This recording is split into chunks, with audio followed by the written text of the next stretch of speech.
Hey, this is Reverend Sean over at the Center Path, and this is like the fifth time I've done this video because I keep either interrupting myself, pressing the wrong button, or some other interruption happens. So maybe it's karma coming against me. But I want to talk about fake monks, right? And fake monks and fake nuns. Now, there's lots of them out there. How do you find them? What do you do when you find one? And why should we do anything? Or what should we do? Like how do we vet that for ourselves? Now, as a layperson or as a person who's interested in Buddhism, you see a lot of flash. You see a lot of like very like happily, very gently smiling little people that have shaved their heads and sit in robes in a forest, and it's all beautiful, and you hear the birds tweeting in the background. All of a sudden, you think that's a master. They may not be. Now, how do you tell? It's hard. If you go to any big city, you will find people dressed as monks and nuns will show up with a bag and they'll give you some beads or a trinket or a little card which says something like a little note or something like that. And they'll say, this is a good luck charm. And if you give me some money, I'll bless it for you. And there we go. But that's just sales, right? In the Vinaya, which is the rules of Buddhism, right? The rules of monks and nuns in Buddhism. There's like 242 rules for men, and there's more for women for other reasons we'll get into later. But like for me, I'm a lay priest minister, right? So I was ordained 19 years ago.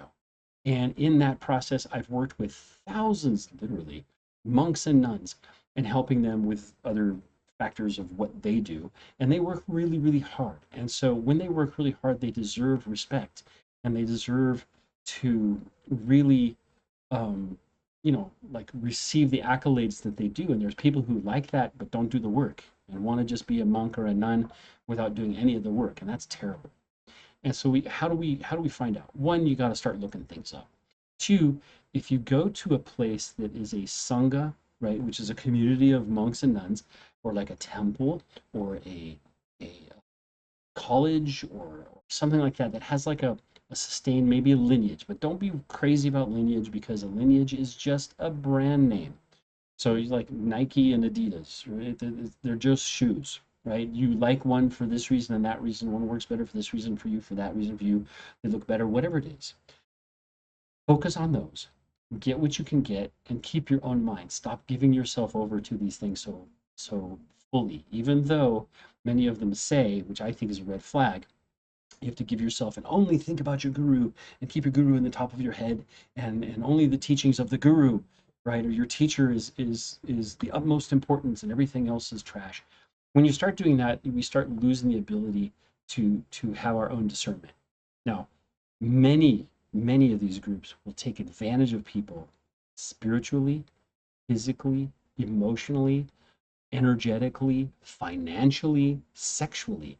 And this is where we have to make sure we do some cuts. And we have to get rid of these kind of people as quick as we can. Because people who come to monks and nuns and ministers and priests and all this kind of stuff, they come for help. And when someone comes for help, that means that they're opening themselves up and they're trusting.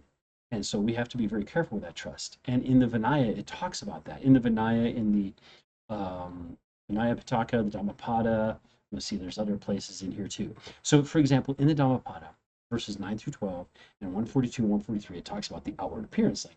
Not just because someone dresses in robes and cuts their hair, right, they're a monk, it's because they do the work.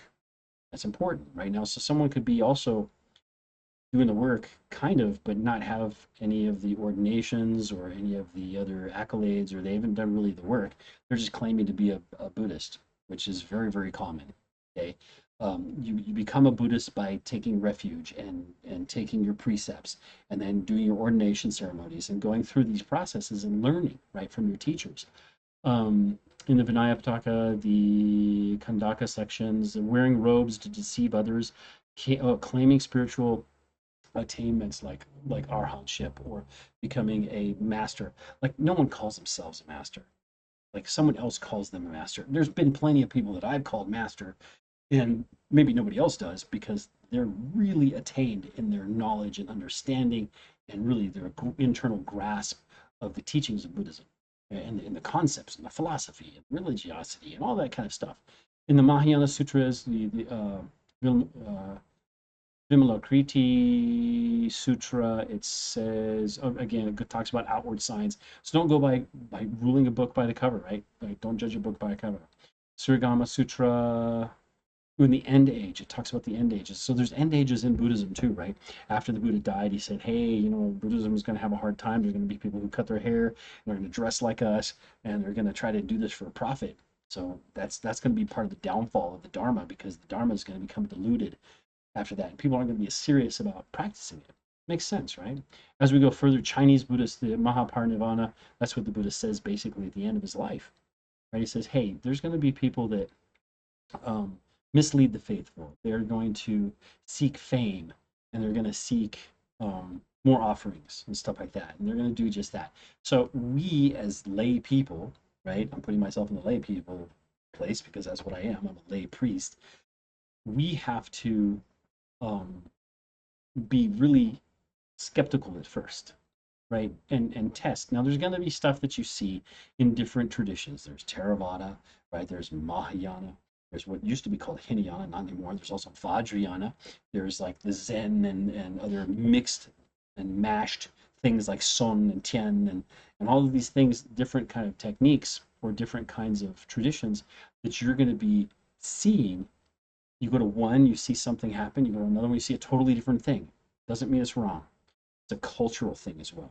So be careful with that kind of stuff. I've gone after a couple in my previous videos, and people try to admonish me, because a monk is not supposed to admonish another monk, right? Unless they really, really know what's going on. And then they go to the Mahasanga, which is the elders, right? And you tell them, and they go after somebody.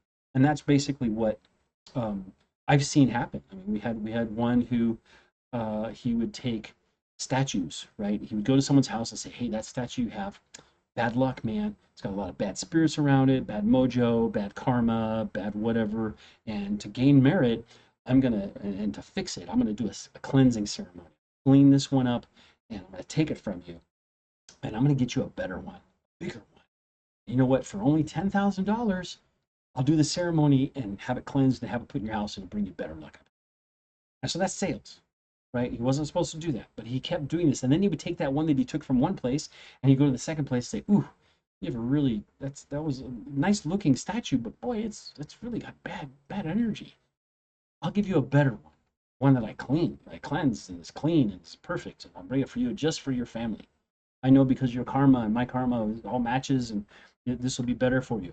So the group, the Sangha, the Sangha council where I was at, got together. This was many different traditions. Got together and went after this guy, and have him stop and disrobe, because he was cheating people out of thousands of dollars, and also like not helping them in other ways. He wasn't doing anything with them, helping them on a placebo level, perhaps, but he wasn't really helping them. Now, most monks, when they help people, they're not just going to do some ceremonies and maybe a cleansing ceremony. That's valid, right? He's not going to help you find a statue, but he's also going to teach you about the statue. He's going to teach you about why we have it there, and why we place offerings, and why we do these things, and how come you should be doing this, and why you should be practicing more. And that's the important part. Not to say like, okay, now for $4,500 we do this one, but I can upgrade you with the bigger one for $6,000. That's not a thing. That's not a good thing, right? We want to keep it simple. When I was at Temple, I had the hardest time during the English classes, because we would read books and the monk would come and he'd discuss it with us, and we'd all have a big discussion. It was like a class, and it was all for free. And then we'd have lunch all for free at the temple.